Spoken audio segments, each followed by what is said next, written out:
नमस्कार, जय माता दी। प्रिय दर्शकों, आप सभी का दिव्यरत्न ज्ञान चैनल में बहुत बहुत हार्दिक स्वागत है। मिथुन राशि फल मार्च माह 2023 आपके जन्म राशि के आधार पर संपूर्ण मासिक राशि फल का विश्लेषण आपको बताएंगे। मिथुन राशि वाले जातकों के जीवन में शनि के ढैया की समाप्ति के उपरांत महत्वपूर्ण परिवर्तन बदलाव हो रहे हैं और ये परिवर्तन बदलाव आपके जीवन में किस तरह से आपको अवसर देंगे। मार्च में कौन कौन से ऐसे ग्रह हैं महत्वपूर्ण जिनके स्थान परिवर्तन, राशि परिवर्तन, अवस्था परिवर्तन, उदय अस्त, ये तमाम ऐसे विषय हैं इस महीने के अंदर जिसको आपको बताएंगे, समझाएंगे। और आप जब एक बार इस कार्यक्रम को अंत तक देखेंगे तो आपको समझ में आएगा कि इस तरह की आपके पूरे महीने की एक व्यवस्था आपके जीवन में बनने वाली है और उस व्यवस्था से आप अपने जीवन में विशेष लाभ भी प्राप्त करेंगे। चैनल में यदि आप पहली बार जुड़ रहे हैं तो चैनल को आप सब्सक्राइब कर लीजिए। यदि आप फेसबुक पेज पर देख रहे हैं तो हमारे पेज को भी लाइक करें, फॉलो करें, ज़्यादा से ज़्यादा लोगों तक शेयर भी करें। अब मार्च के महीने में मिथुन राशि वाले जातकों के लिए क्या क्या ऐसे बदलाव होने वाले हैं उसे समझने के लिए सबसे पहले हमें हमारे गोचर चार्ट को समझना होगा। हमारा गोचर चार्ट इस महीने में मिथुन राशि वालों के लिए कैसा बन रहा है। यानी कि 5वें घर में तुला राशि में केतु ग्रह, आपके भाग्य में सूर्य, बुध, शनि की युति बनेगा। आपके 10th हाउस में 10th भाव में देवगुरु बृहस्पति और शुक्र की युति, और एकादश भाव में 11वें घर में राहु, 12वें घर में मंगल और चंद्रमा मिथुन राशि में यानी 1st हाउस में। सूर्य 15 मार्च को भाग्य से निकल करके 10th हाउस में आएंगे। बुध ग्रह 10th हाउस में आएंगे 16 से 31 मार्च के मध्य। हालांकि बुध मीन राशि में नीच राशि के होते हैं। अब चूंकि नीच राशि में जब बुध होंगे तो मिथुन राशि के स्वामी होते हैं, यानी कि आपके स्वामी ग्रह जो है बुध हैं और बुध नीच राशि में रहेंगे। इस बात से आपको थोड़ा सा सावधानी रखना आपके लिए बहुत जरूरी है। इसका हम आगे बताएंगे कि क्या सावधानी आपको रखनी चाहिए। शुक्र और शनि ग्रह 12 मार्च को शुक्र कुंभ राशि मीन राशि से मेष राशि में गोचर करेंगे और शनि ग्रह अस्त हैं जो 12 मार्च को उदय हो जाएंगे। मंगल ग्रह 13 मार्च को मीन राशि से वृषभ राशि से मिथुन राशि में जाएंगे, यानी मंगल आपके 1st हाउस में आएंगे। 1st हाउस में जब मंगल आते हैं तो और जब बुध नीच राशि में गोचर करेंगे 16 से 31 मार्च के मध्य, यानी कि आपको स्वास्थ्य के प्रति अपनी थोड़ी सी जागरूकता रखनी होगी और अति आत्मबल से अपने आप को बचाना होगा और ओवर कॉन्फिडेंट होने से अपने आप को बचाना होगा। इस माह में आपको थोड़ी सी वायु विकृति, स्किन दोष और आपके दांतों में परेशानी हो सकती है। बुखार भी इस माह में आपको परेशान कर सकता है। पित्त और एसिडिटी जैसी समस्या आपको एक तरह से प्रताड़ित कर सकते हैं। विद्यार्थियों के लिए देखा जाए तो पंचमेश ग्रह शुक्र 12 मार्च को मेष राशि में गोचर करेंगे और जैसे ही मेष राशि में गोचर करेंगे तो शुक्र की दृष्टि 5th भाव में होगा, यानी कि मिथुन राशि वाले जातकों के लिए यह बहुत ही सुनहरा अवसर बनेगा जब शुक्र की दृष्टि 5th भाव में होगी। यानी कि विद्यार्थियों के अच्छे भविष्य, सुनहरे भविष्य का निर्माण होगा। अच्छे तरीके से आप अपने विषय वस्तु को कंप्लीट कर पाएंगे और कोई एग्जाम यदि देते हैं इस महीने में तो उसमें आप शानदार परिणाम प्राप्त करेंगे। मिथुन राशि वाले जातकों के लिए संबंधों को लेकर के, रिश्तों को लेकर के, लव लाइफ में एक शानदार सफलतादायक समय 12 मार्च के बाद शुक्र की दृष्टि के माध्यम से बनेगा। नौकरी के लिए, कार्य क्षेत्र के लिए, करियर के लिए यदि आप किसी नए जगह में स्थान परिवर्तन चाहते हैं, अब चूंकि लंबे समय से हम एक काम में लगे हुए हैं, हमारी वहाँ पे एक सीमित वेतन है और उसी वेतन को हम ले रहे हैं। समय के अनुसार तरक्की होना जरूरी होता है क्योंकि दुनिया में महंगाई बढ़ती है और यदि आमदनी न बढ़े तो कहीं ना कहीं व्यक्ति के जीवन में फिर परेशानी बढ़ने लगती है। तो ये शुक्र की दृष्टि आपको आपके जीवन में नई समृद्धि की ओर आगे बढ़ाता है। तो यहाँ पर आपको अपने जॉब को बदलना चाहिए।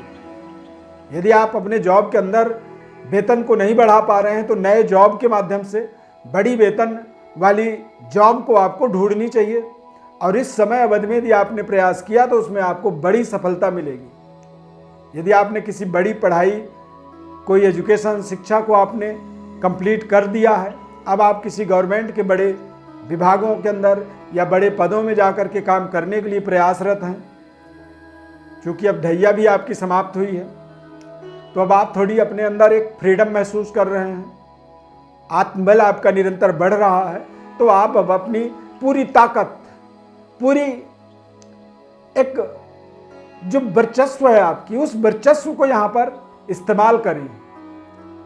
ये जॉब के अंदर, गवर्नमेंट जॉब में, एक उच्च स्तरीय जॉब के अंदर आपको बड़ी सफलता देने में सहयोग करेगा। कई बार आपने सुना होगा कि कहते हैं कि विवाह के बाद भाग्योदय होता है। लंबे समय से रिश्तों को लेकर के आप दुखी हैं, रिश्ते आ रहे हैं लेकिन शादी नहीं हो पा रही थी, तो यहां पर देवगुरु बृहस्पति और गुरु शुक्र की, दोनों ही ग्रह की एक दृष्टि आपके जीवन में बेहद सकारात्मक पड़ रही है। अब चूंकि यदि आप महिला हैं तो बृहस्पति की ताकत आपको चाहिए, और यदि पुरुष हैं तो शुक्र ग्रह की आपको ताकत चाहिए। दाम्पत्य जीवन को मजबूत बनाने के लिए या फिर दाम्पत्य की जीवन की शुभारंभ के लिए इन दोनों ग्रहों के आधार पर ही किसी भी पुरुष या महिला के मैरिड लाइफ की हम कल्पना करते हैं, दाम्पत्य जीवन की हम कल्पना करते हैं। तो ये दोनों ग्रह बेहद सकारात्मक, दिग्बली, ताकतवर होकर के इस माह में गोचर करेंगे। इसीलिए यहां पे आप इसे एक अवसर, सुनहरा अवसर की तरह इसे देख सकते हैं। यदि कोई रिश्ता आपका इस समय में जुड़ता है तो आपको हम कन्फर्म 100% ये कह सकते हैं कि यही रिश्ता आपके जीवन का सबसे बड़ा रिश्ता बनने वाला है। लॉन्ग लाइफ आप इसी रिश्ते में आगे बढ़ने वाले हैं, और ये मैं पूरी जिम्मेदारी से और पूरी प्रामाणिकता के साथ कह रहा हूं। ये बिल्कुल आप नोट करके रख सकते हैं। कारोबार व्यापार में देखा जाए तो बृहस्पति का दिग्बली होना, ताकतवर होना, ये आपके कारोबार व्यापार में एक नए तरीके की एनर्जी, ऊर्जा को जोड़ने में सहयोग कर रहा है। यहां पर आप पूरे माह अपने आत्मज्ञान से अपने कारोबार व्यापार को आप इंक्रीज कर पाएंगे।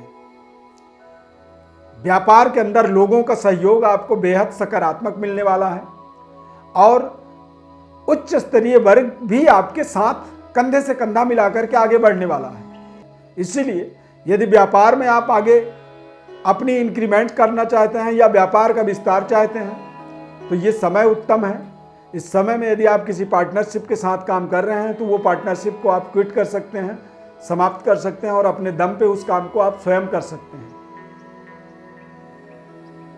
यदि आप पारिवारिक व्यापार को आगे बढ़ा रहे हैं, यानी कि फैमिली व्यापार को आप आगे बढ़ा रहे हैं, तो वहां पर भी कुछ आगे बढ़ चढ़ के आपको कुछ जिम्मेदारी लेनी चाहिए। कुछ नए तरीके के टेंडर आप ढूंढ सकते हैं, क्योंकि प्राप्त होगा। समय अच्छा है, इसलिए जब समय अच्छा होता है तो हमारी बात पूरी दुनिया सुनना पसंद करती है, लेकिन जब हमारा समय खराब होता है तो हमारे जो सुनने वाले लोग होते हैं वो भी हमारी बात को नहीं सुनते हैं। क्यों? क्योंकि हमारा समय खराब। तो यहाँ पर समय हमारा बहुत शानदार है, सकारात्मक परिणाम देने वाला है। तो इसीलिए आप अपनी उच्चतर गुणवत्ता जो आपके अंदर है, जो आपके अंदर गुण है, जो आपके अंदर एक प्रभावशाली आकर्षण शक्ति है, आप उनका प्रयोग करें। कारोबार व्यापार को नई ऊंचाइयों में लेके जाएं। राजनीतिक व्यवस्था में जुड़े हुए हैं या फिर सामाजिक गतिविधि में आप जुड़े हैं तो आप अपनी उच्च स्तरीय प्रोजेक्टों को यहाँ पर रिप्रेजेंट करें। उच्च स्तरीय वर्ग के साथ आपके अच्छे मीटिंग होंगे, अच्छे आपकी बातचीत, कन्वर्सेशन होगा, और उनके परिणाम भी अच्छे आपको प्राप्त हो सकते हैं। क्यों? क्योंकि ग्रह बेहद सकारात्मक परिणाम आपको देने वाले हैं। सूर्य गुरु की युति 10वें भाव में होने के कारण से सरकार से भी लाभ होगा, और आप यदि प्राइवेट स्तर पर किसी तरह की कोई कारोबार व्यापार कर रहे हैं या फिर कोई जॉब कर रहे हैं तो वहां पर भी आपको एक शानदार अप्रेजल आपको प्राप्त हो सकता है, या फिर शानदार आपको कुछ जिम्मेदारी मिल सकती है। इसीलिए इस महीने का एक बेहद शानदार तरीके से इस्तेमाल करना आपका परम कर्तव्य बन जाता है। प्रिय दर्शकों, समयाभाव में एक एक बारीकियों को बता पाना थोड़ा सा संभव नहीं हो पाता है। अब यदि आपके मन में कोई सवाल आ गया है, आप कुछ समझना चाहते हैं, पूछना चाहते हैं, या फिर आप अपनी जन्म कुंडली का विश्लेषण समझना चाहते हैं, क्योंकि जन्म कुंडली से ही पता चलता है कि आपकी जन्म राशि क्या है और आपका भाग्य का स्वामी कौन सा है, हमें किस ग्रह को ताकत देनी चाहिए इस समय में, और किस ग्रह के मंत्र की जप करनी चाहिए जिसकी शांति हो, जिससे हमारे जीवन की संतुलन बेहतर हो। इन सभी सवालों के जवाब के लिए आप हमारे व्हाट्सएप पर अपनी बर्थ डिटेल लिख करके भेजें। हमारी तरफ से हम आपको संपूर्ण विश्लेषण निःशुल्क रूप से बताएंगे। बस चैनल को आप सब्सक्राइब कर लीजिए। फेसबुक पेज पर देख रहे हैं तो पेज को आप लाइक करिए, हमारे साथ जुड़े रहिए। माता रानी की अपार कृपा आपके ऊपर बनी रहे। इस खास कार्यक्रम में बस इतना ही। नए कार्यक्रम में फिर मिलेंगे। धन्यवाद। जय माता दी।